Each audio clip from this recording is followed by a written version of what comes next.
2 দিন 6 সেশন, আর 6 সেশনেই একেবারে পরাস্ত অস্ট্রেলিয়া, সেটিও নিজেদের মাঠে বাংলাদেশের বিপক্ষে। টাইগারদের কাছ থেকে এমন ডমিনেটিং পারফরমেন্স অজি ক্রিকেটার থেকে শুরু করে সাবেক ক্রিকেটার, দর্শক, এমনকি অস্ট্রেলিয়ার সংবাদ মাধ্যমগুলো বিশ্বাস করতে পারছেন না কেউই। ডারউইন টেস্টের দ্বিতীয় দিন শেষে ড্রাইভিং সিটেই বাংলাদেশ, আর এমন কথা স্বীকার করতে বিন্দু পরিমাণ কার্পণ্য করেনি অস্ট্রেলিয়ার সাবেক কিংবদন্তি ক্রিকেটাররা।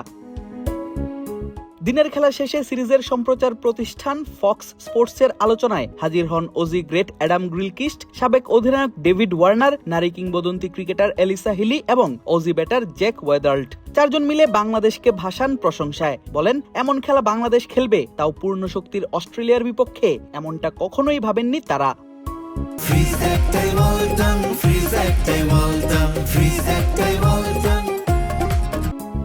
শুরুটা করেন টেস্ট একাদশে থাকা ব্যাটার জ্যাক ওয়েদাল্ট। অ্যাডাম গ্রিলকিস্টের প্রশ্নের উত্তর দিতে গিয়ে তিনি বলেন, আমাদের ছেলেরা খুব ভালো বল করেছে, বাংলাদেশকেও কৃতিত্ব দিতে হবে, কারণ তারা দারুণ ব্যাটিং করেছে। আর তখনই মুখ খুলেন ডেভিড ওয়ার্নার, বলেন, বাংলাদেশের ছেলেরা দারুণ খেলেছে, তারা যেভাবে ডিসিপ্লিন ছিল তাতে আমাদের সবাইকে সারপ্রাইজ করে দিয়েছে।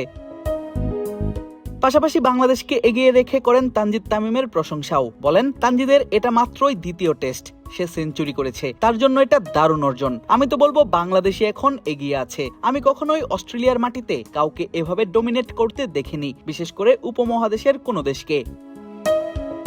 তার কথায় একমত প্রকাশ করেন হোস্টের দায়িত্বে থাকা অ্যাডাম গ্রিলকিস্ট। বলেন, বাংলাদেশ এখন খুব ভালোভাবেই ড্রাইভিং সিটে আছে। নারী কিংবদন্তি ক্রিকেটার এলিসা হিলি বলেন, বাংলাদেশ দারুণভাবেই পরিকল্পনা করেছে এবং সেটা বাস্তবায়ন করেছে। আমরা যা ভেবেছিলাম তার চেয়ে অনেক ভালো করছে তারা, বাংলাদেশকে কৃতিত্ব দিতেই হবে।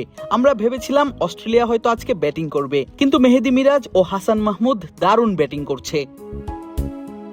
সাধারণত অস্ট্রেলিয়ায় খেলতে গিয়ে কেউ ভালো করলে তাদের প্রশংসা শোনা যায় না অজিদের কাছ থেকে, বরং নিজেদের সমালোচনায় ব্যস্ত থাকেন তারা। তবে ব্যতিক্রম ঘটলো এবার। বাংলাদেশের প্রশংসায় পঞ্চমুখ গ্রিলকিস্ট, ওয়ার্নার, হিলিরা। গ্রিলকিস্ট যে উপভোগ করছেন বাংলাদেশের ব্যাটিংটা, সেটা তো প্রেস কনফারেন্সে এসেই বলে গেলেন তানজিদ তামিম। কি কথা হয়েছিল সেঞ্চুরি হাঁকানোর পর, সেটাও জানালেন নিজ মুখেই।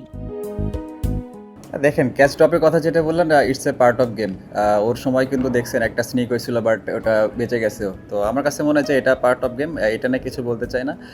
আর যেটা বললেন অ্যাডাম গিলক্রিস্ট, ছোটোবেলায় তো যখন দেখতাম অনেক মানে কী বলবো পছন্দের একটা প্লেয়ারও।